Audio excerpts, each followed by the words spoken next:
CRI film critics John Hoffman and AJ Hodgman bring us their review of the movie Thor, rated PG-13 for sequences of intense sci-fi action and violence.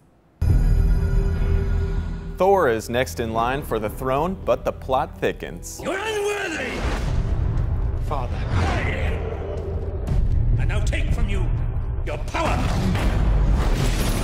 And I cast you out! This Marvel comic story jumps to the big screen in Thor. The character Thor has a pretty rich comic book history. He wields a massive and powerful hammer.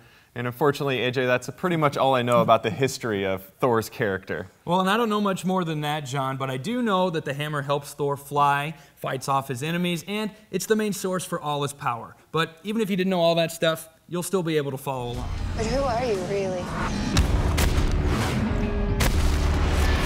You'll see soon enough. God, I hope you're not crazy. Buff blonde newcomer Chris Hemsworth does a good job of bringing the God of Thunder to life, but I feel a lot of talent was wasted within this cast, John.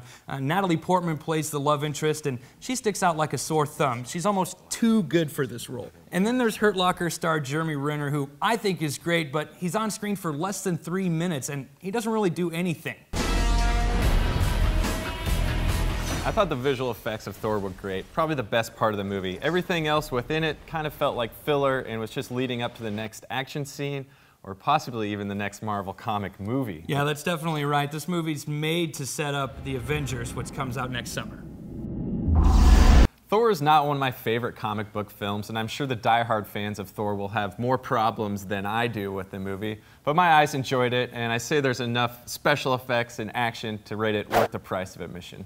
You know, I don't think Thor has the same appeal as, say, Batman or Spider-Man, but maybe that's because he's not as well known, or maybe the believability factor comes into play. He's not an ordinary guy who has something extraordinary happen to him. He's a god from another universe, whereas the latest Batman movies and even the Iron Man films make you think, this could maybe happen.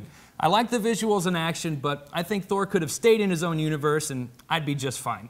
Not worth the price of admission.